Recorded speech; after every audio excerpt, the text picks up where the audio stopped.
नमस्कार बच्चों, iron coaching classes में आपका हार्दिक स्वागत है, अभिनंदन है। आज अपन क्लास 12th का सेकंड चैप्टर आईटीएफ पढ़ने जा रहे हैं। क्या होता है आईटीएफ तो और क्या पढ़ेंगे इस चैप्टर के अंदर?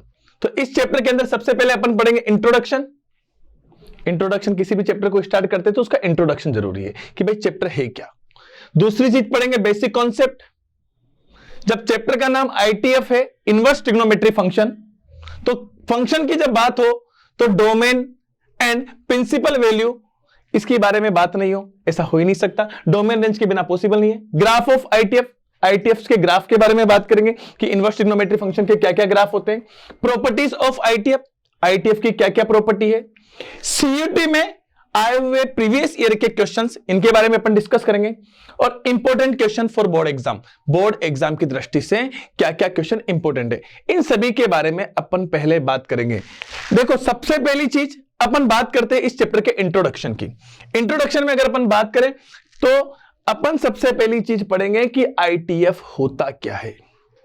आईटीएफ की मतलब क्या होता है? आईटीएफ मतलब इनवर्स ट्रिग्नोमेट्रिक फंक्शन। साफ बोला गया है कि ट्रिग्नोमेट्रिक फंक्शंस का मुझे इनवर्स निकालना है। ऐसे फंक्शन जो 1 हो एंड ऑन टू हो, उन्हीं फंक्शंस का इनवर्स पॉसिबल है। मतलब पहला क्वेश्चन हमारे दिमाग में आता है कि सर कौन से फंक्शन होंगे जिनका इनवर्स निकाला जा सकता है, जिनका इनवर्स एग्जिस्ट करता है। तो देखो, साफ लिखा हुआ है कि are trigonometric function are invertible. पहला क्वेश्चन उठता है बच्चे के मन में कि क्या सर ट्रिग्नोमेट्रिक फंक्शन इन्वर्टिबल है क्या, या ऐसे कौन से फंक्शन है जिनका इनवर्स निकाला जा सकता है? तो ऐसे फंक्शन जो 1 एंड ऑन टू होंगे उन्हीं का इनवर्स निकलेगा। जो फंक्शन 1 ऑन टू नहीं होंगे उनका इनवर्स नहीं निकलेगा। अब दूसरा क्वेश्चन कि बार बार एक वर्ड आ रहा है फंक्शन, कि फंक्शन क्या होता है, और अपन पढ़ रहे हैं इनवर्स फंक्शन। तो इनवर्स फंक्शन क्या होगा, इस बात को अपन समझने का प्रयास करते हैं। तो नेक्स्ट चीज के अंदर अपन बात करेंगे, जैसे कि कोई फंक्शन है बेटा ए से बी के अंदर, कोई फंक्शन है ए से बी के अंदर। तो मैंने कहा कि ये ए से बी में डिफाइन है, एक्स क्या हो गया मेरे लिए, इनपुट हो गया, और वाई मेरे लिए हो गया आउटपुट। एक्स मेरा इनपुट हो गया, वाई मेरे लिए क्या हो गया, आउटपुट। जिस वैल्यू को किसी फंक्शन के अंदर में रखूंगा, जैसे मेरे पास y इक्वल एक फंक्शन दे दिया गया 2x + 3। अब मैं x की जो वैल्यू इसके अंदर रख सकता हूं, तो वो मेरा इनपुट है, और जो मुझे y की वैल्यू मिलेगी वो मेरा आउटपुट होगा। वो मेरा क्या होगा, आउटपुट। तो x की जो वैल्यू रख सकते हैं वो मेरा इनपुट है, और y की जो वैल्यू मुझे मिलेगी वो मेरा आउटपुट होगा। क्लियर बात समझ में आ रही है? मतलब इस फंक्शन में बोला गया है कि कोई फंक्शन है जिसमें x इनपुट है, f के अंदर मैंने रखा और y मुझे मिला। तो इनवर्स फंक्शन क्या कहता है कि आप इनवर्स फंक्शन में जिसका उल्टा, भाई जो फंक्शन ने काम किया उसका उल्टा काम कौन करेगा, इनवर्स फंक्शन करेगा।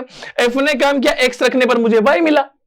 इनवर्स फंक्शन क्या करेगा कि y रखूंगा तो मुझे क्या मिल जाए, x मिल जाए, और इस इनवर्स को मैं लिखूंगा f इनवर्स से। इसको किससे डिनोट करेंगे, f इनवर्स से। अब मेरे बच्चों आपको बता दूं कि f इनवर्स का कतई मतलब 1/f नहीं होता है।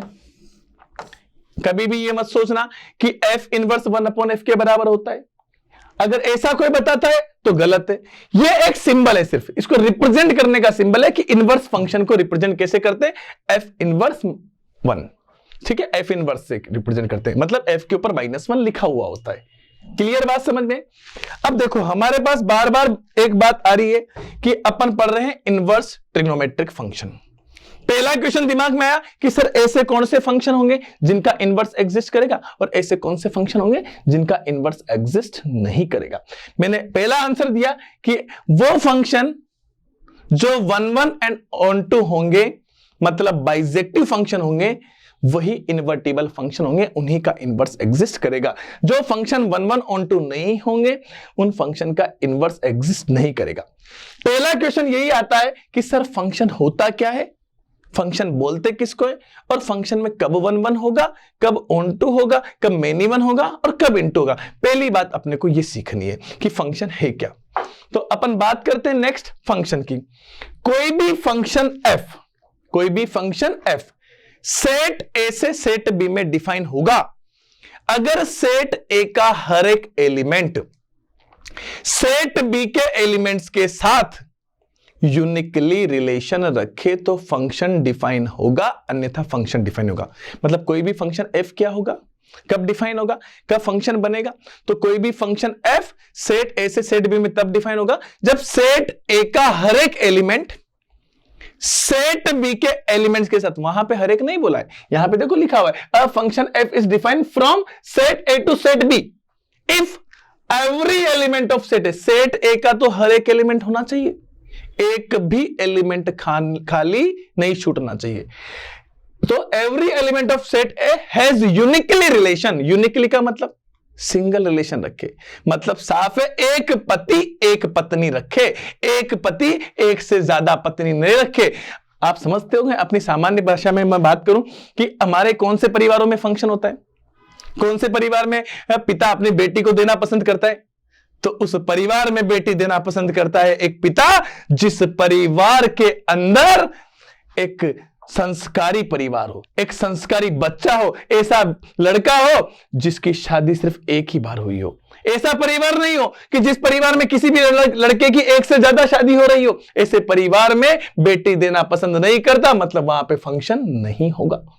फंक्शन कब होगा, जब परिवार में उपस्थित सभी लड़कों के एक ही पत्नी हो, और एक भी लड़का ऐसा नहीं होना चाहिए जिसके पत्नी नहीं हो। अगर एक भी लड़का ऐसा है जिसके पत्नी नहीं है, इसका मतलब घर का वो लड़का कुंवारा डोल रहा है, कहीं ना कहीं इसमें कमी है, इस वजह से इस लड़के की शादी नहीं हुई और इसीलिए इसकी शादी का फंक्शन नहीं हो पाया, तो वो फंक्शन नहीं है, तो वहां पे फंक्शन नहीं होगा। आई बात समझ में मैं कहना क्या चाह रहा हूं। तो कोई भी फंक्शन f सेट a से सेट b में डिफाइन होगा अगर सेट a का हर एक एलिमेंट सेट b के एलिमेंट्स के साथ यूनिकली रिलेशन रखेगा तो फंक्शन डिफाइन होगा, वरना फंक्शन डिफाइन नहीं होगा।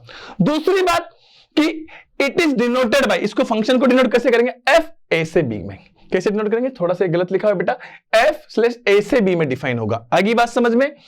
सेट ए को क्या बोलेंगे, डोमेन बोलेंगे, पूरे सेट बी को क्या बोलेंगे, कोडोमेन बोलेंगे।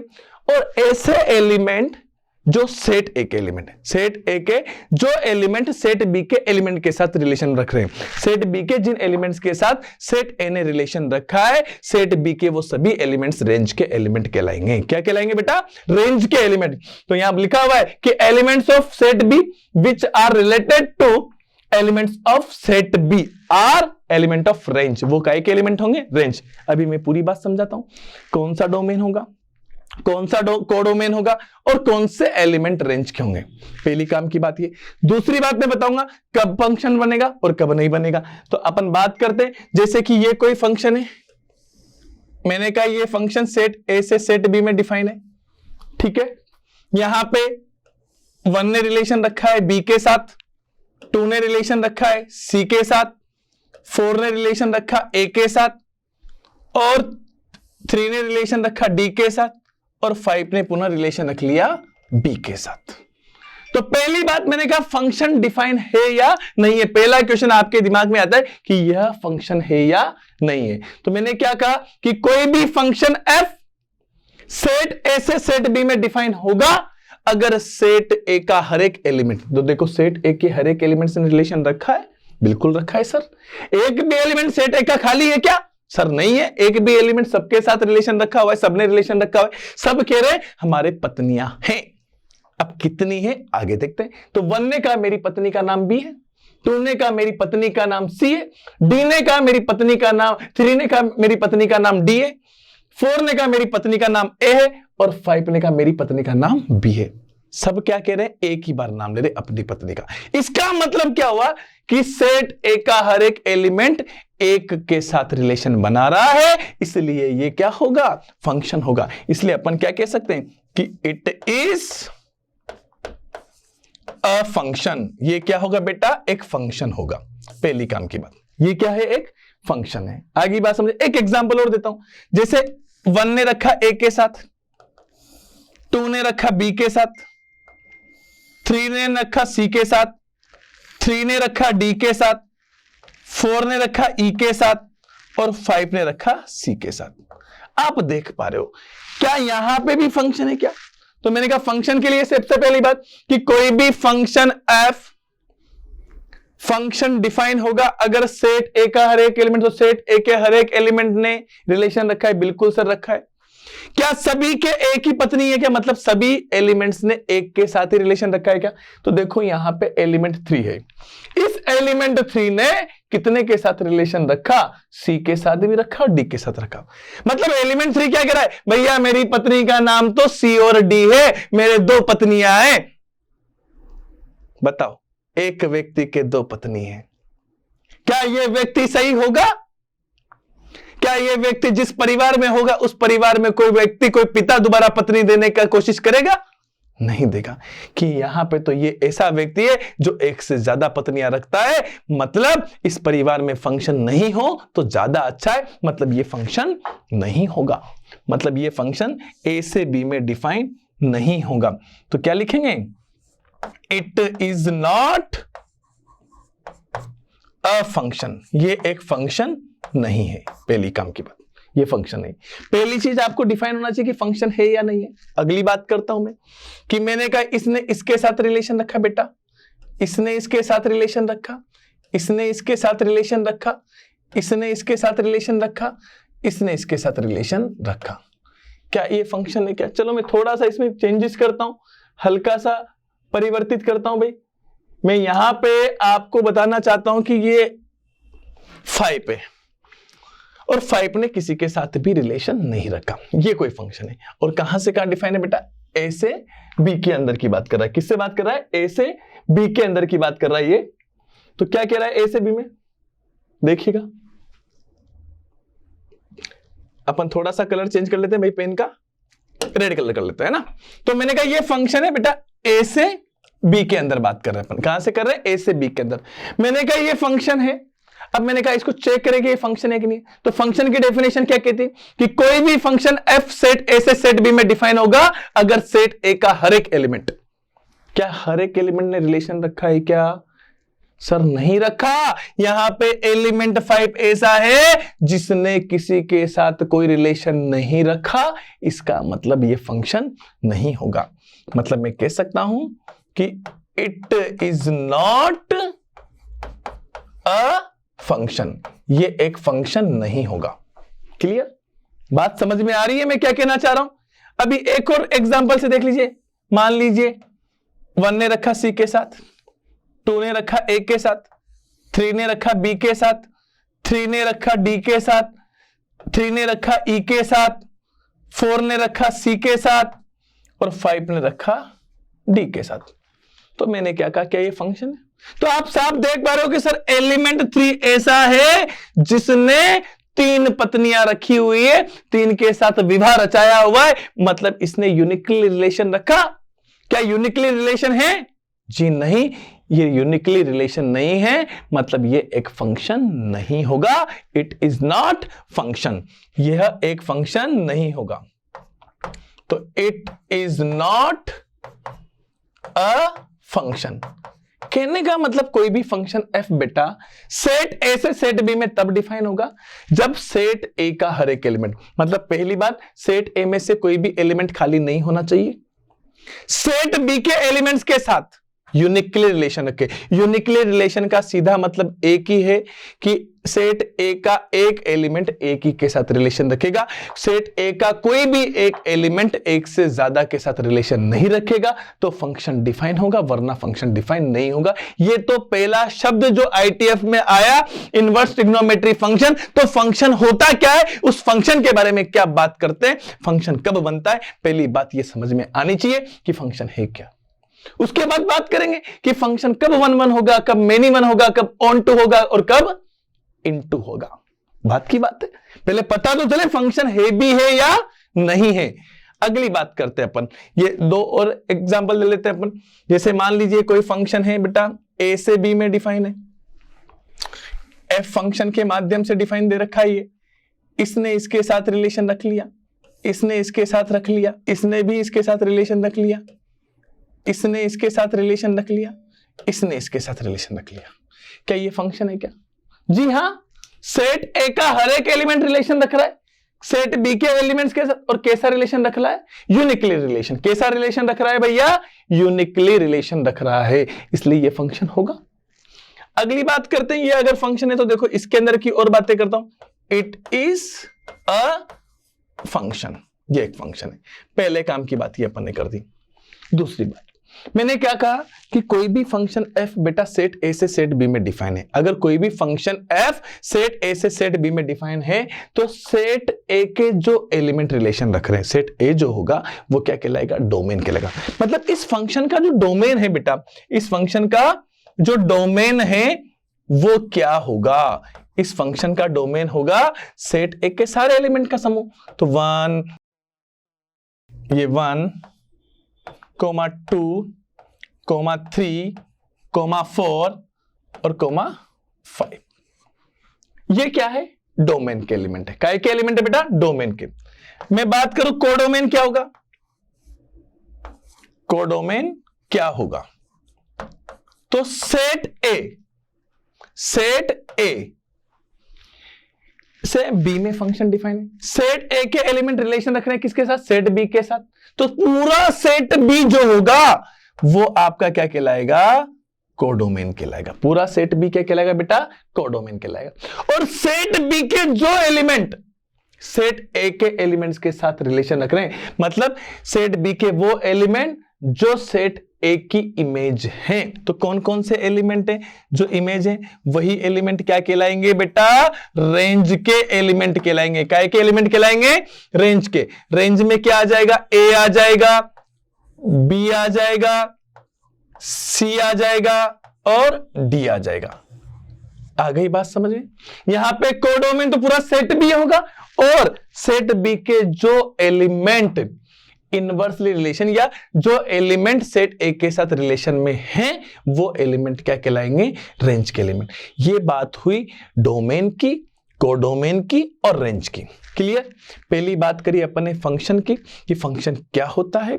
कोई भी फंक्शन f सेट ए से सेट बी में डिफाइन होगा अगर सेट ए का हर एक एलिमेंट सेट बी के एलिमेंट्स के साथ यूनिकली रिलेशन रखे। यूनिकली रिलेशन का सीधा मतलब होता है कि सेट ए का हर एक एलिमेंट एक के साथ ही रिलेशन रखे। सेट ए का एक भी एलिमेंट खाली नहीं होना चाहिए। सेट बी का एलिमेंट खाली हो सकता है। आपने को यहां कहीं नहीं बोला कि सेट बी का एलिमेंट खाली नहीं होना चाहिए। सेट बी का एलिमेंट खाली हो सकता है तो फंक्शन डिफाइन होगा, वरना फंक्शन डिफाइन नहीं होगा। दूसरी बात इस पॉइंट के अंदर करेंगे कि टाइप्स ऑफ फंक्शन, फंक्शन के क्या क्या टाइप होते हैं और फंक्शन की क्या क्या डेफिनेशन होती है इन टाइप्स की। तो सबसे पहले टाइप्स ऑफ फंक्शन में अपन पहले पढ़ेंगे 1-1 फंक्शन। क्या पढ़ेंगे? 1-1। नाम से पता चल रहा है एक का एक के साथ संबंध। क्या बोला? 1-1 फंक्शन में एक का एक के साथ संबंध, वो क्या कहलाएगा? 1-1 फंक्शन। कोई भी फंक्शन f, कोई भी फंक्शन f 1-1 कब कहलाएगा? कि अगर सेट ए के डिफरेंट एलिमेंट सेट बी के डिफरेंट एलिमेंट के साथ रिलेशन रखते हैं। कोई भी फंक्शन f 1-1 कहलाएगा अगर सेट ए के डिफरेंट एलिमेंट सेट बी के डिफरेंट एलिमेंट के साथ रिलेशन रखते हैं। डिफरेंट एलिमेंट का क्या मतलब है? कि जैसे सेट ए का एक एलिमेंट ए लिया, 1 लिया तो 1 ने ए के साथ रखा, 2 ने बी के साथ रखा, 3 ने सी के साथ रखा, 4 ने डी के साथ रखा और 5 ने ई के साथ रिलेशन रखा। आगे बात समझे? कहने का मतलब देखो सेट ए के 5 अलग अलग एलिमेंट है और सेट बी के भी 5 अलग एलिमेंट के साथ रिलेशन रख रहे हैं। इसका मतलब ये कैसा फंक्शन हो गया? 1-1 फंक्शन हो गया। कैसा फंक्शन हो गया? 1-1 फंक्शन हो गया। कैसा हो गया भाई? 1-1 फंक्शन। आगे बात समझ में?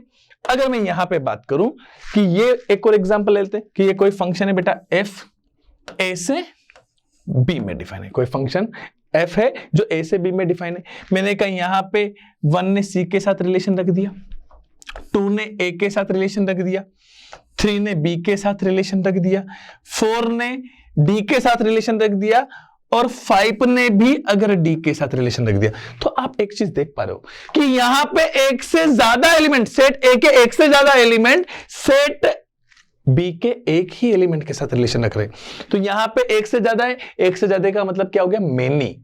कितने के साथ, एक के साथ। तो मेनी का एक के साथ रिलेशन हुआ तो क्या हो गया, मेनी वन रिलेशन हो गया। बात समझ में आई मैं क्या कहना चाहता हूं? कोई भी फंक्शन वन वन कब होगा, जब सेट ए के डिफरेंट एलिमेंट सेट बी के भी डिफरेंट एलिमेंट के साथ रिलेशन रखे। और यहां पे क्या हो रहा है कि सेट ए के एक से ज्यादा एलिमेंट सेट बी के एक ही कॉमन एलिमेंट के साथ रिलेशन रख रहे हैं, इसलिए ये फंक्शन कैसा हो जाएगा, मेनी वन फंक्शन। देखो दोनों में इतना सा अंतर है कि ये तो कैसा हो गया वन वन, क्योंकि सेट ए का डिफरेंट एलिमेंट या अलग अलग एलिमेंट सेट बी के अलग अलग एलिमेंट के साथ रिलेशन रख रहे हैं। एक एलिमेंट का एक के साथ, इधर भी एक का एक के साथ, एक का एक के साथ, इसलिए कैसा फंक्शन हो गया, वन वन फंक्शन हो गया। यहां पे एक से ज्यादा एलिमेंट 4 और 5 एक के साथ रिलेशन रख रहे हैं, इसलिए कैसा फंक्शन हो गया, मेनी वन फंक्शन हो गया। कैसा फंक्शन हो गया बेटा, मेनी वन। तो देखो इसमें अपने पास डेफिनेशन है कि फंक्शन वन वन क्या होगा, और वन वन का दूसरा नाम होता है इंजेक्टिव फंक्शन। क्या होता है, इंजेक्टिव फंक्शन। कि a function F is set to be, या a function F is defined from set A to set B. अगर कोई फंक्शन ए से बी में डिफाइन है, if different element of set A are related to different element of set B, then this function is called one one और injective. या तो इस function को वन वन कहेंगे या इंजेक्टिव कहेंगे। अगली बात अपन करते हैं, सेकंड टाइप आता है मेनी वन फंक्शन का।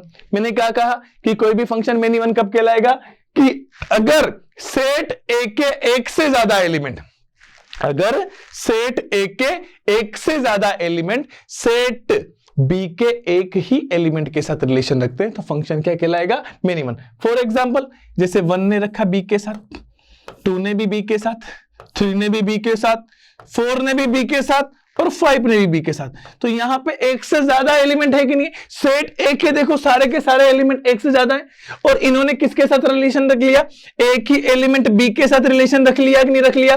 तो ये कैसा फंक्शन हो गया बेटा, मेनी वन फंक्शन हो गया। कैसा फंक्शन हो गया, मेनी वन।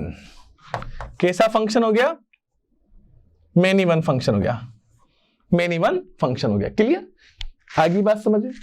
जैसे यहां पे भी एक एग्जांपल ले सकता हूं, 1 ने बी के साथ रखा, इसने इसके साथ रखा, इसने इसके साथ रखा, 4 ने भी सी के साथ रख लिया और 5 ने भी सी के साथ रख लिया। तो यहां पे एक से ज्यादा एलिमेंट, देखो 3 और 5 ने डी के साथ रखा, 2 और 4 ने एलिमेंट सी के साथ रखा, इसलिए कैसा फंक्शन है, मेनी वन फंक्शन। क्लियर बात समझ में कि कोई भी फंक्शन वन वन कब होगा, अगर सेट ए के डिफरेंट एलिमेंट सेट बी के डिफरेंट एलिमेंट के साथ रिलेशन रखते हैं, तो फंक्शन वन वन होगा। अगर सेट ए के एक से ज्यादा एलिमेंट एक ही एलिमेंट के साथ रिलेशन रखते हैं, तो फंक्शन क्या होगा, मेनी वन होगा। अगली बात करते हैं थर्ड, ऑन टू फंक्शन। क्या कहलाएगा बेटा, ऑन टू फंक्शन। कोई भी फंक्शन ऑन टू कब कहलाएगा, इसकी बात करते हैं। तो देखो मैंने यहां पे साफ लिखा हुआ है कि a function F is said to be onto, a function F is said to be onto if every element of set B, set B का हर एक एलिमेंट। इस बार एक ही बात नहीं की है मैंने, किसकी बात की, सेट बी की, जहां से कोडोमेन की बात करते हैं अपन। सेट बी का हर एक एलिमेंट सेट ए के एलिमेंट के साथ या सेट ए की इमेज है। क्या बोला मैंने कि a function F is said to be onto if every element of set B is image of element of set A. मतलब सेट बी का हर एक एलिमेंट अगर सेट ए के एलिमेंट्स की इमेज है तो फंक्शन ऑन टू है, वरना फंक्शन ऑन टू नहीं होगा। कैसे, मैं क्या कहना चाह रहा हूं, जैसे मैंने कहा इसने इसके साथ रिलेशन रखा, इसने इसके साथ रखा, इसने इसके साथ रिलेशन रखा, इसने इसके साथ रिलेशन रखा और इसने रिलेशन रखा। तो देखो सेट बी के हर एक एलिमेंट सेट ए के किसी न किसी एलिमेंट्स की क्या है बेटा, इमेज है। सेट बी का हर एक एलिमेंट, ये सेट बी के सारे एलिमेंट है 5, पांचों के पांचों एलिमेंट्स सेट ए के किसी न किसी की इमेज है कि नहीं है। मतलब ये कह सकते हैं कि सेट बी के अंदर हर व्यक्ति ये कह रहा है कि मेरा कोई ना कोई पति है, हर व्यक्ति ये कह रहा है कि मेरा पति है, मेरी शादी हुई है, हाँ मतलब मेरा पति है। इसका मतलब फंक्शन क्या हो गया, ऑन टू। दूसरी भाषा में मैं कह दूं कि अगर कोडोमेन किसके बराबर आ जाए, कोडोमेन अगर रेंज के बराबर आ जाए, कोडोमेन किसके बराबर आ जाए, रेंज के बराबर आ जाए, तो फंक्शन क्या होगा, कोडोमेन किसके बराबर आ जाए, रेंज के बराबर आ जाए, तो फंक्शन क्या होगा, ऑन टू। दूसरी डेफिनेशन के अंदर कहूं, सामान्य भाषा के अंदर कहूं, तो कि कोडोमेन अगर रेंज के बराबर आ जाए तो फंक्शन क्या होगा, ऑन टू होगा। अगर कोडोमेन रेंज के बराबर नहीं है तो फंक्शन क्या होगा, इनटू होगा। तो देखो इनटू फंक्शन के बारे में बात करूं तो अगर कोई भी फंक्शन एफ ए से बी में डिफाइन है, 1 ने एक, 2 ने बी के साथ रखा, 3 ने भी बी के साथ रख लिया, 4 ने सी के साथ रख लिया और 5 ने डी के साथ रख लिया। अब मैंने कहा कोई भी फंक्शन ऑन टू कब होगा, तो कोई भी फंक्शन एफ अगर ए से बी में डिफाइन है तो एक किसी भी फंक्शन को ऑन टू फंक्शन कहेंगे अगर सेट बी का हर एक एलिमेंट सेट बी के एलिमेंट्स की इमेज है। अब यहां पे एक एलिमेंट है ई, ये किसी की भी इमेज नहीं है, मतलब ई का कोई पति है क्या, ई की तो ब्याह भी नहीं हुआ, ई की तो शादी नहीं हुई। अब शादी नहीं हुई तो बताओ पति आया कहां से, हो ही नहीं सकता। इसका कोई पति नहीं है, इसका मतलब ये किसी की इमेज नहीं है, ये खाली बैठा हुआ है। सेट बी में अगर एक एलिमेंट भी खाली छूट जाए तो समझ लीजिएगा कि फंक्शन कैसा होगा, इनटू फंक्शन होगा। मतलब मैं कह सकता हूं कि ये कैसा फंक्शन है, इनटू फंक्शन। कैसा फंक्शन है बेटा, इनटू फंक्शन है, ये इनटू फंक्शन। क्यों है इनटू, साफ पता चल गया कि सर यहां पे कोडोमेन क्या है, पूरा सेट भी है, यहां पे रेंज क्या है, A B C D, range के एलिमेंट 4 है, तो codomain is not equal range, so it is into function. तो अगली बात अपन करें कि a function F is said to be into function if at least one element, कम से कम एक एलिमेंट सेट बी का ऐसा होना चाहिए जो सेट ए के एलिमेंट्स की इमेज नहीं हो। आगे बात समझे, function F is said to be into function if at least one element of set B is not image of element of set A, कि कम से कम एक एलिमेंट ऐसा होना चाहिए जो सेट ए के एलिमेंट्स की इमेज नहीं हो। जैसे कि अपने पिछली स्लाइड में देखा था कि यहां पे एलिमेंट ई ऐसा था जो किसी की भी इमेज नहीं थी, इसलिए कैसा फंक्शन हुआ, इनटू। कहने का मतलब अपन यहां कह सकते हैं कि codomain is not equal range, मतलब कोडोमेन रेंज के बराबर नहीं होनी चाहिए। अगर कोडोमेन रेंज के बराबर नहीं है तो फंक्शन इनटू होगा, और कोडोमेन अगर रेंज के बराबर है तो फंक्शन क्या होगा, ऑनटू। तो ये तो अपन ने बात करी फंक्शन की, आगे बात समझे, ये तो बात करी अपन ने किसकी, फंक्शन की बात करी, और फंक्शन के टाइप की, कि फंक्शन क्या होता है और फंक्शन के कौन कौन से टाइप होता है। पता चला कि कब फंक्शन 1 1 होगा, कब मेनी 1 होगा, कब ऑनटू होगा और कब इनटू होगा। कोई भी फंक्शन एफ बेटा 1 1 एंड ऑन टू है, अगर कोई भी फंक्शन f 1 1 भी है और ऑन टू भी है तो वो फंक्शन क्या कहलाएगा, बाइजेक्टिव फंक्शन कहलाएगा। क्या कहलाएगा बेटा, बाइजेक्टिव। जैसे कि हमने कुछ एग्जांपल दिए भी थे, यहां पे ये कोई एग्जांपल है, तो यहां पे आप देख पा रहे हो कि सेट ए भी पूरा भरा हुआ है, सेट बी भी पूरा भरा हुआ है। क्या ये 1 1 है क्या, तो देखो एक का एक के साथ, एक का एक के साथ, सबका डिफरेंट डिफरेंट रिलेशन है। सेट ए का हर एक एलिमेंट सेट बी के डिफरेंट एलिमेंट के साथ रिलेशन बना रहा है, इसका मतलब फंक्शन कैसा है, 1 1 है कि नहीं है। तो ये कैसा फंक्शन हो गया, 1 1 फंक्शन हो गया। कैसा फंक्शन है ये, 1 1 फंक्शन है। क्लियर। मैंने कहा सेट बी का हर एक एलिमेंट सेट ए के एलिमेंट की इमेज है, इसका मतलब ये कैसा फंक्शन है, प्लस ऑन टू फंक्शन है। कैसा फंक्शन है भाई, ऑन टू फंक्शन है। क्लियर। अगर कोई फंक्शन 1 1 भी है एंड ऑन टू भी है तो ऐसे फंक्शन को क्या बोलेंगे, बाइजेक्टिव फंक्शन बोलेंगे। क्या बोलेंगे, बाइजेक्टिव फंक्शन होगा। क्या होगा, बाइजेक्टिव फंक्शन होगा। अगर ऐसा फंक्शन जो 1 1 भी हो ऑन टू भी है वो क्या कहलाएगा, बाइजेक्टिव। और जो फंक्शन 1 1 एंड ऑन टू होगा उसी वही फंक्शन इन्वर्टिबल फंक्शन होगा, उसी फंक्शन का इनवर्स एग्जिस्ट करेगा। तो पहला क्वेश्चन दिमाग में ये पता चला कि ऐसे कौन से फंक्शन है जिनका इनवर्स एग्जिस्ट करता है। पहली बात तो ये क्लियर।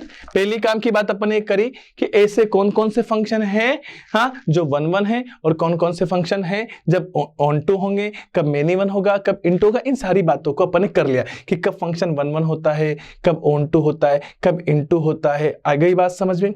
यहां तक की सारी बातें अपन ने कर ली। अब दूसरा क्वेश्चन अपने पास क्या उठता है कि क्या sir trigonometric function 1 1 and onto है क्या? क्या trigonometric function 1 1 and onto है क्या? अगर ट्रिग्नोमेट्रिक फंक्शन 1 1 ऑन टू है तो उनका इनवर्स एग्जिस्ट करेगा, वरना इनवर्स एग्जिस्ट नहीं करेगा। और हमारे चैप्टर का नाम है इनवर्स ट्रिग्नोमेट्रिक फंक्शन। आ गई बात समझे? हमारे चैप्टर का क्या नाम है? Inverse trigonometric function. मतलब मुझे करना क्या है? ट्रिग्नोमेट्रिक फंक्शंस का इनवर्स निकालना है। अब इनवर्स निकालने के लिए पहले हमें पता चलना चाहिए था कि सर कब फंक्शन का इनवर्स एग्जिस्ट करेगा और कब नहीं करेगा। तो फंक्शन का इनवर्स तब एग्जिस्ट करेगा जब फंक्शन 1 1 एंड ऑन टू हो। तो अगला क्वेश्चन कि क्या trigonometric function 1 1 and onto है? तो आपसे कोई पूछे बेटा तो साफ मना कर देना कि कोई भी trigonometric function 1 1 and onto नहीं होता है। क्यों भाई? तो जैसे कि मैं बात करता हूं, सबसे पहले हमारे पास पहला फंक्शन है y इक्वल साइन एक्स का ग्राफ है। मान लीजिए ये y इक्वल साइन एक्स का ग्राफ है। अब मैं बात करता हूं कि साइन एक्स क्या है, ये 1 1 ऑन टू है क्या? तो देखो आप जानते हो कि साइन एक्स कहां से कहां डिफाइन होता है? r से। अपन ने इसको डिफाइन किया कहां पे? -1 से +1। क्लियर? r मतलब क्या हुआ कि इस फंक्शन साइन एक्स के अंदर मैं इनपुट क्या रख सकता हूं? पूरा r रख सकता हूं। मतलब ये पूरी रियल एक्सिस होगी बेटा। क्या होगी बेटा? पूरी रियल एक्सिस। इस पूरे रियल एक्सिस में से मैं कोई भी वैल्यू साइन एक्स के अंदर रख सकता हूं, तो हमेशा मुझे आउटपुट -1 से +1 के बीच में मिलेगा। मतलब इस फंक्शन का कोडोमेन क्या हुआ? -1 से 1 ले लिया। और इसकी रेंज भी क्या हो गई? -1 से +1, क्योंकि आप जानते हो कि मिनिमम वैल्यू क्या आती है साइन एक्स की? -1, और मैक्सिमम वैल्यू क्या आती है? +1। -1 से +1 के बीच में ही साइन एक्स की वैल्यू देता है भाई। आउटपुट क्या देता है साइन एक्स? -1 से +1 के बीच में एक्स की आप कोई भी वैल्यू रखें। तो इनपुट तो क्या हो गया? पूरा रियल नंबर हो गया, और आउटपुट क्या हो गया? -1 से +1। कहने का मतलब ये हुआ कि इस फंक्शन की मैं बात करूं तो कोडोमेन क्या है? क्लोज इंटरवल -1 से +1, और रेंज भी क्या है? क्लोज इंटरवल -1 से +1। मतलब यहां पे कोडोमेन इक्वल रेंज है, इसका मतलब फंक्शन ऑन टू है। ये फंक्शन कैसा है? ऑन टू है। लेकिन क्या ये फंक्शन इनटू भी है क्या भाई? ये फंक्शन क्या इनटू भी है क्या? अपने को इसको भी चेक करना होगा। तो देखो, अगर मैं आपसे कहूं कि साइन 0 डिग्री साइन 0 की वैल्यू क्या होती है? 0 होती कि नहीं होती? आपसे मैं कहूं साइन पाई की वैल्यू कितनी होती है? तो क्या ये भी 0 होती है? मैं आपसे कहूं साइन 2 पाई की वैल्यू क्या होती है? तो साइन 2 पाई की वैल्यू भी क्या होती है? 0। आप देख पा रहे हो कि 0 पाई 2 पाई, कल के दिन 3 पाई 4 पाई n पाई, जितने भी पाई के मल्टीपल आएंगे उन सब पर फंक्शन की वैल्यू क्या देंगे? 0। कहने का मतलब 0 भी किसके साथ रिलेशन बना रहा है? 0 के साथ। पाई भी किसके साथ बना रहा है? 0 के साथ। 2 पाई भी किसके साथ बना रहा है? 0 के साथ। इसका मतलब फंक्शन कैसा हो गया? Many one function. अगर फंक्शन मेनी वन है तो फिर क्या साइन एक्स का इनवर्स एग्जिस्ट करेगा? जी नहीं। और चैप्टर का नाम भी है इनवर्स ट्रिग्नोमेट्रिक फंक्शन। क्या नाम है चैप्टर का? चैप्टर का नाम है इनवर्स ट्रिग्नोमेट्रिक फंक्शन, और पहला ट्रिग्नोमेट्रिक फंक्शन साइन एक्स है, इसका इनवर्स एग्जिस्ट ही नहीं कर रहा। ये तो लफड़ा हो गया। अब यही तो खास बात है कि चैप्टर का नाम इनवर्स ट्रिग्नोमेट्रिक फंक्शन, और हमें पता चला कि sine x, cos x, tan x, sec x, cosec x और कोट एक्स, कोई भी ट्रिग्नोमेट्रिक फंक्शन 1 1 नहीं होता है। सभी trigonometric function many one function होते हैं, और मेनी वन फंक्शन होंगे तो इनवर्स एग्जिस्ट नहीं करेगा। अब इनवर्स एग्जिस्ट नहीं करेगा तो भला चैप्टर का नाम ही इनवर्स ट्रिग्नोमेट्रिक फंक्शन है भाई। हमारे चैप्टर का नाम इनवर्स ट्रिग्नोमेट्री फंक्शन है और हमें पता चला कि सर चैप्टर में तो इनवर्स ही एग्जिस्ट नहीं करता, यहां तो किसी ट्रिग्नोमेट्रिक फंक्शन का इनवर्स एग्जिस्ट नहीं कर रहा, तो फिर हम इस चैप्टर को पढ़ क्यों रहे हैं? इस चैप्टर को पढ़ेंगे कैसे, कैसे आप इनवर्स वैल्यू निकालेंगे? अगला क्वेश्चन तो ये उठता है। तो बेटा हमने क्या किया कि इन सभी ट्रिग्नोमेट्रिक फंक्शंस के डोमेन को ब्रेक किया और एक ऐसा पर्टिकुलर इंटरवल लिया जहां पे इसका इनवर्स एग्जिस्ट कर जाए, आगे बात समझे, और जहां पे इसका इनवर्स निकाला जा सके। तो हमने एक पार्ट लिया कि -1 से और +1 तक इस ग्राफ को देखा। इस ग्राफ को देखा तो ये यहां से देखा कि ये कंटिन्यूअसली इंक्रीजिंग है, कहां तक? 1 तक में -1 मिनिमम वैल्यू, यहां से इंक्रीज हो रहा है और +1 तक हो रहा है। तो -π/2 से π/2 के बीच में एक इंटरवल लिया। मतलब हमने क्या किया बेटा कि जब sin x को डिफाइन किया इसको 1/(1)(2) बनाने के लिए, तो अपन ने कहां पे डिफाइन किया? एक पर्टिकुलर पार्ट लिया, -π/2 से +π/2, ये अपन ने डोमेन ले लिया और इसकी रेंज ले ली अपन ने -1 से +1। क्या ले ली भैया? -1 से +1। मतलब डोमेन लिया -π/2 से +π/2 और इसका कोडोमेन क्या रहा? -1 से +1। -π/2 से π/2 के बीच में, -π/2 से π/2 के बीच में फंक्शन क्या पाया गया? 1 पाया गया। और फंक्शन 1 पाया गया तो ये एक ऐसा पर्टिकुलर इंटरवल मिला मुझे -1 से +1 के बीच में जहां पे फंक्शन का इनवर्स एग्जिस्ट कर सकता है। अब इनवर्स एग्जिस्ट कर सकता है तो इसका मतलब ये sin x था, तो इसने क्या दिखाया कि -π/2 से π/2 के बीच में वैल्यू रखोगे तो मुझे -1 से +1 के बीच में वैल्यू मिलेगी। और इसका जो इनवर्स मुझे मिलेगा वो इनवर्स क्या कहेगा कि ये एक इनवर्स फंक्शन है sin इनवर्स x। मान लीजिए इसका उल्टा फंक्शन, जैसे वहां पे f कोई फंक्शन था बेटा, मैं क्या कहता था कि अगर f a से b में डिफाइन है, मतलब सेट A में से कोई एक वैल्यू रखोगे तो मुझे सेट B की वैल्यू मिलेगी। तब F इनवर्स क्या कहता है कि सर अगर आप सेट B की कोई वैल्यू रखोगे तो आपको सेट A की वैल्यू मिलेगी। मतलब इसका उल्टा काम कर रहा है भाई, ये A में से वैल्यू रखोगे तो B की मिलेगी और B में से वैल्यू रखोगे तो A की मिलेगी। F इनवर्स कहता है। ऐसे sin x क्या कहता है कि -π/2 से π/2 के बीच में रखोगे तो -1 से +1 के बीच में मुझे वैल्यू मिलेगी। ऐसे sin इनवर्स x क्या कहेगा कि अगर इनवर्स में -1 से +1 के बीच में से वैल्यू रखोगे तो हमें जो एंगल मिलेगा वो क्या मिलेगा? -π/2 से +π/2 के बीच में मिलेगा। आगे बात समझ में? कहां मिलेगा? -π/2 से +π/2 के बीच में मिलेगी। क्लियर बात समझे? कहने का मतलब इस पर्टिकुलर इंटरवल के अंदर ही इसका इनवर्स एग्जिस्ट कर सकता है। कहने का मतलब अगर मैं बात करूं sin इनवर्स x का ग्राफ, तो ये हमारा ग्राफ बनेगा, सिर्फ ये वाला। हमने इसको पूरा वैसे खड़ा किया था तो सिर्फ इतना सा पार्ट ही, ये मैं इसके ऊपर रेड कर देता हूं और ये निशान बना देता हूं। ये जो ग्राफ होगा ये sin इनवर्स x का होगा। ये ग्राफ का होगा? sin इनवर्स x का होगा, क्योंकि इसी पर्टिकुलर इंटरवल के अंदर इसका इनवर्स एग्जिस्ट करवाया जा सकता है। और जिस पर्टिकुलर इंटरवल के अंदर इनवर्स एग्जिस्ट हुआ तो ये बाद में क्या बन गया? कोडोमेन।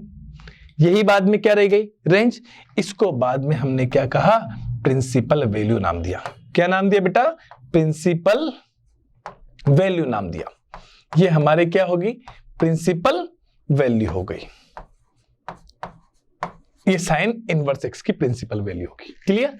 कहने का मतलब sin x की बात करूं मैं, या sin x कोई फंक्शन बात करूं, y इक्वल मेरे पास कोई फंक्शन है sin x, तो ये x जो था ये मेरा इनपुट था और ये इनपुट में क्या रख रहा था? यहां पे एंगल की वैल्यू रख रहा था। क्या रख रहा था मैं? एंगल रख रहा था। कोई भी angle 0 degree, 30 degree, 45 degree, 60 degree. तो मुझे y की वैल्यू मिल रही थी, मतलब एक वैल्यू मिल रही थी y की। तो जैसे 0 पर मुझे मिल रहा था 0, 90 डिग्री पर मुझे मिल रहा था 1, 30 डिग्री पर मिल रहा था 1/2, तो वो मुझे क्या मिल रही थी? वैल्यू रख रही थी। कहने का मतलब मैं एंगल इनपुट रख रहा था तो वैल्यू मुझे आउटपुट मिल रही थी। sin इनवर्स x में अगर मैं बात करूं, जैसे y इक्वल मेरे पास sin इनवर्स x है, y इक्वल मेरे पास क्या है? अगर sin इनवर्स x है तो मेरे पास ये x जो होगा ये मेरे लिए क्या होगा बेटा? इनपुट होगा। तो आज के दिन जो इनपुट रखूंगा मैं x, वो क्या रखूंगा? -1 से 1 के बीच में। मतलब मैं इस बार वैल्यू रखूंगा। क्या रखूंगा बेटा? वैल्यू। तो मुझे y जो मिलेगा ये क्या मिलेगा, एंगल मिलेगा, ये क्या मिलेगा, एंगल मिलेगा। कहने का मतलब जस्ट अपोजिट काम हो गया। क्लियर बात समझ में आ गई। और ये y equal to sine inverse x का ग्राफ हो गया। ये काय का ग्राफ हो गया, y equal sine inverse x का ग्राफ हो गया। क्लियर है, आपको दिख रहा है, आराम से समझ में आ रहा है कि y equal sine inverse x का ग्राफ कैसा बनेगा, इसका डोमेन क्या होगा, इसका कोडोमेन क्या होगा और इसकी रेंज क्या होगी, इसके बारे में बात क्लियर है कि साइन इनवर्स x का डोमेन -1 से +1, कोडोमेन -π/2 से +π/2 क्लोज इंटरवल, और इसकी रेंज भी क्या होगी, -π/2 से +π/2। कहने का मतलब अगर मैं आपसे कहूं कि सर साइन इनवर्स 1/2 की वैल्यू बताओ, ये ऐसा आपको बोला, साइन इनवर्स क्या लिखा हुआ है, ये 1/2 की वैल्यू मुझे बताइए, इसकी क्या वैल्यू होगी। तो आप तो साइन के अंदर बताओ कि साइन के अंदर 1/2 कब आता है, साइन के अंदर 1/2 कब आता है, तो 30 डिग्री पर। तो आप क्या लिखोगे खटाक से 30 डिग्री, और 30 डिग्री को क्या लिखते हैं, π/6। और आप देख पा रहे हो कि π/6 -π/2 से π/2 के बीच में आता है, तो इसकी प्रिंसिपल वैल्यू क्या होगी, प्लस का π/6 हो जाएगी। क्लियर, इस तरीके से आपको क्वेश्चन पूछे जाएंगे। अगली बात करते हैं cos x की।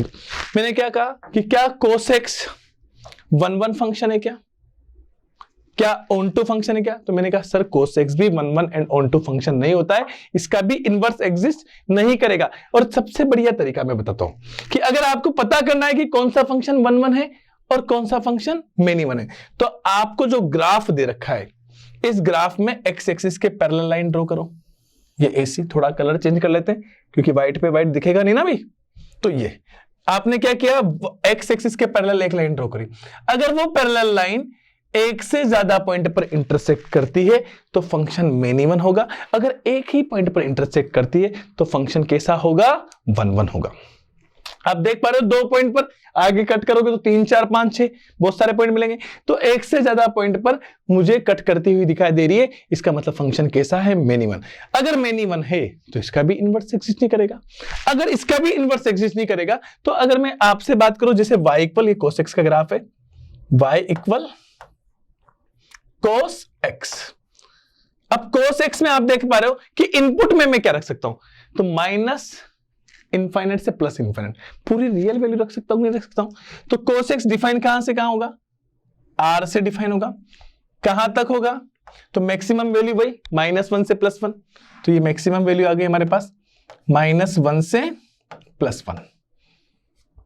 कहने का मतलब cos x का डोमेन तो क्या हो जाएगा, r, कोडोमेन क्या हो जाएगा, -1 से +1 लिया अपन ने, ये तो क्या हो जाएगा मेरे पास डोमेन, ये मेरा क्या हो जाएगा कोडोमेन एंड रेंज। कोडोमेन भी यही होगी और रेंज भी यही होगी। क्लियर, कोडोमेन भी मेरा यही है और रेंज भी यही है। क्लियर बात समझ में आ रही। अब मैं आपसे कहूं कि ऐसा कौन सा पर्टिकुलर इंटरवल है जहां पे फंक्शन का क्या इनवर्स एग्जिस्ट कर जाए, मतलब वो फंक्शन क्या हो जाए बेटा, ऑन टू हो जाए। क्या हो जाए, ऑन टू हो जाए। तो ऐसा कौन सा इंटरवल लिया जाए जहां पे फंक्शन क्या होगा, ऑन टू। तो मैंने कहा देखो ये 0 से ये वाला पार्ट और यहां तक देखिए पाई तक, क्योंकि ग्राफ का शेप चेक कर लो, ग्राफ का बिहेवियर चेक कर लो कि इस मैक्सिमम पॉइंट से धीरे धीरे डिक्रीज होते होते होते और मैक्सिमम डिक्रीज कहां तक होगा, -1 तक। फिर मैक्सिमम वैल्यू 1 से डिक्रीज होकर कहां तक आएगा, -1 तक। इससे ज्यादा वो चेंज नहीं हो सकता था। तो 0 से पाई के बीच में इसका इनवर्स एग्जिस्ट करवाया जा सकता है। 0 से पाई के बीच में इसका इनवर्स एग्जिस्ट करवाया जाएगा, मतलब अब y बराबर इसका इनवर्स जो फंक्शन मिलेगा cos इनवर्स x, ये क्या होगा, कहां से कहां डिफाइन होगा। तो मैंने कहा ये मिनिमम वैल्यू तो वही -1 से +1 देगा, उल्टा काम करेगा। लेकिन जो इसकी रेंज आएगी वो इस बार r नहीं आएगी। क्यों, क्योंकि पूरे रियल के लिए तो डिफाइन नहीं है, सिर्फ कहां से कहां डिफाइन है, 0 से पाई तक। तो क्या देगा ये 0 से पाई। और आज के दिन ये 0 से जो पाई वैल्यू मिली मुझे, ये वैल्यू मेरी क्या कहलाएगी, हाँ यही मेरी प्रिंसिपल वैल्यू कहलाएगी। अभी बताया मैंने, प्रिंसिपल वैल्यू, ये प्रिंसिपल वैल्यू कहलाएगी। क्लियर, बात समझ में नहीं। अब मैंने कहा चलो अगर इसका मैं ग्राफ बनाता हूं cos इनवर्स x का, तो ग्राफ क्या बनेगा, तो जैसे देख लीजिए जो x एक्सिस पे था वो y एक्सिस पे चला जाएगा और जो y एक्सिस पे था वो x एक्सिस पे आ जाएगा। यहां पे देखिए 0 पे वैल्यू कितनी दे रहा है 1, तो मैक्सिमम वैल्यू 1। क्लियर? 1 से डिक्रीज होते होते कहां तक गया -1 तक। इस तरीके से थोड़ा सा चेंज हो जाएगा और ये यहां पे -1 देगा और ये कहां देगा पाई पर। ये ग्राफ आपका काय का बन गया cos इनवर्स x का। ये ग्राफ हो गया आपका y equal cos inverse x। ये cos इनवर्स x का ग्राफ हो गया आपका। क्लियर? बात कर ली cos इनवर्स x की। थर्ड ग्राफ लेते हैं अपन सेम tan इनवर्स x। कौन सा आ गया हमारे पास? थर्ड ग्राफ आ गया y equal to cosec x। ठीक है, cosec x से पहले मैं थोड़ा सोच रहा हूं कि आपको tan इनवर्स x का ग्राफ लेते हैं। नेक्स्ट अपन बात करते हैं स्लाइड में। साइन हो गया, कोस हो गया, नेक्स्ट लेते हैं अपन tan का ग्राफ लेते हैं। y equal to tan x का ग्राफ। tan x के ग्राफ को आप देख पा रहे हो, तो क्या ये फंक्शन 1 1 है क्या? तो मैंने कहा ये भी 1 1 नहीं है, क्योंकि x एक्सिस के साथ पैरेलल लाइन ड्रॉ करोगे एक से ज्यादा पॉइंट पर इंटरसेक्ट करेगी, मतलब मेन इवन फंक्शन है। कहां से कहां डिफाइन होगा? तो ये फंक्शन f जो होगा, f मतलब भाई tan x, tan x कहां से डिफाइन होगा? r में ऐसी वैल्यू जहां पे ये इनफाइनाइट और माइनस इनफाइनाइट दे रहा है उसको छोड़ दो, तो 3π/2 π/2 -π/2 -3π/2 इस तरीके से ये वैल्यू हट जाएगी। तो ये सारे के सारे क्या है बेटा? ओड π/2। क्या है? ओड π/2। भाई देखो ना 1π/2 3π/2 कल 5π/2 7π/2, तो 1 3 5 क्या है? ओड। और ओड नंबर को लिखने का तरीका होता है 2n + 1 और π/2। ये सारे ओड π/2। ये जो आया इसका ये डोमेन आया। ये क्या है इसका? डोमेन। कहने का मतलब आप इनपुट क्या रख सकते हो रियल एक्सिस पे? r पूरा रख सकते हो, सिर्फ ओड π/2 की वैल्यू नहीं रख सकते। रेंज क्या मिल रही है? तो y एक्सिस पे मिनिमम वैल्यू कितनी मिल रही है? इनफाइनाइट तक माइनस के, और मैक्सिमम वैल्यू प्लस इनफाइनाइट तक। तो माइनस इनफाइनाइट से प्लस इनफाइनाइट तक क्या बोलते हैं? r। ये इसका क्या हो गया? डोमेन हो गया। ये इसकी रेंज हो गई। क्लियर? अब अगर मैं आपसे बात करूं कि ये function y equal tan x है, तो इसका इनवर्स कौन से पर्टिकुलर इंटरवल में करेगा? तो आप देख लीजिए यहां से ये मिनिमम वैल्यू दे रहा है, यहां से बढ़ते बढ़ते ये यहां तक आ गया। क्लियर है? तो इस बीच में इसने कभी भी अपनी शेप नहीं बदली। देखो एक बार इंक्रीज होने लगा, इंक्रीजिंग इंक्रीजिंग इंक्रीजिंग और आखिरी तक इंक्रीज हो रहा है। इसके बाद वापस गिरकर नीचे आ गया। इसके बाद वापस गिर के क्या आ गया? नीचे आ गया। तो -π/2 से और +π/2 के बीच में इस फंक्शन का इनवर्स निकाला जा सकता है। इस फंक्शन का क्या निकाला जा सकता है? इनवर्स निकाला जा सकता है। आगे बात समझे? किस इंटरवल के अंदर? -π/2 से +π/2 के इंटरवल में ही इसका इनवर्स एग्जिस्ट कर सकता है। तो इसका इनवर्स एग्जिस्ट करेगा तो मेरे पास y इक्वल फंक्शन क्या बनेगा जरा बताइए? जो फंक्शन आएगा उसका नाम होगा tan inverse x। tan inverse x क्या देगा? मैंने कहा देखो इनवर्स फंक्शन है, काम क्या करता है कि इस बार मेरे पास x क्या है? वैल्यू है। इनपुट क्या होगा? वैल्यू, जो वैल्यू मुझे मिलती है y एक्सिस पे, और आउटपुट क्या मिलेगा मुझे? एंगल। आउटपुट क्या मिलेगा मुझे? एंगल। तो मैं यहां क्या रखूंगा बेटा? वैल्यू रखूंगा, इनपुट, और आखिरी में जो आउटपुट मिलेगा वो आउटपुट क्या मिलेगा? एंगल। तो एंगल कहां से कहां तक हो सकता है इन्वर्टिबल फंक्शन के लिए? -π/2 से π/2। अच्छा, π/2 वाली लाइन को टच नहीं कर रहा, ना ही -π/2 को कर रहा है, तो ये क्या हो गया? Open interval. मतलब -π/2 से +π/2 के बीच में ही ये हमें वैल्यू देगा। कहां से देगा? -π/2 से +π/2 के बीच में हमें वैल्यू देगा। क्लियर है? यहां तक की बात समझ में आ गई आपको? तो इस फंक्शन का y equal tan inverse x का जो ग्राफ बनेगा वो कैसा बनेगा? आपको इस ग्राफ के बारे में बता दिया जाए। y equal tan inverse x का ग्राफ क्या बनेगा? इस ग्राफ की बात करता हूं। ये π/2 वाली लाइन है बेटा, जो x एक्सिस पे थी वो y एक्सिस पे चली जाएगी क्योंकि उल्टा काम हो गया, और ये -π/2 वाली लाइन है। क्लियर? ये अपने को इसका ग्राफ बना देते हैं। ठीक है, यहां से अब देखो कैसे।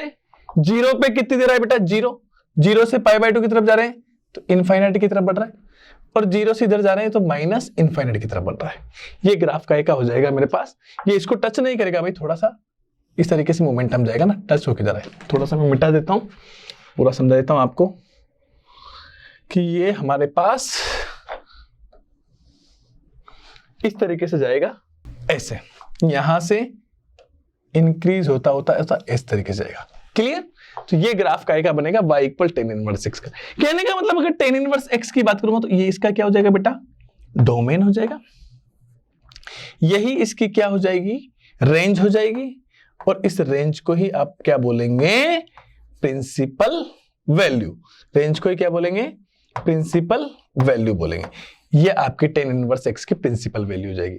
तो देखो अपन ने तीन चीजें पढ़ी, साइन एक्स के बारे में पढ़ा, कोस एक्स के बारे में पढ़ा और टेन एक्स के बारे में पढ़ा। साइन एक्स का डोमेन देखा, कोडोमेन देखा और रेंज देखी। कोस एक्स का डोमेन देखा, कोडोमेन देखा, रेंज देखी। टेन एक्स का डोमेन देखा, कोडोमेन देखा, रेंज देखी। हालांकि हमने साइन एक्स, कोस एक्स और टेन एक्स तीनों के अंदर डोमेन कोडोमेन और रेंज दोनों को क्या बनाया, बराबर बताया। बराबर बताने से क्या हुआ कि वो फंक्शन कैसा हो गया, ऑन टू हो गया। फिर हमने क्या किया कि हमने देखा कि क्या साइन एक्स फंक्शन 1 1 है या नहीं है। 1 1 नहीं था तो हमने एक पर्टिकुलर इंटरवल लिया -π/2 से π/2 क्लोज इंटरवल, वहां पे उसको इन्वर्टिबल फंक्शन बनाया ताकि फंक्शन 1 1 हो जाए, और 1 1 फंक्शन हो जाएगा तो उसका इनवर्स एग्जिस्ट कर जाएगा, और उस पर्टिकुलर इंटरवल के अंदर हमने इनवर्स निकाला। क्लियर?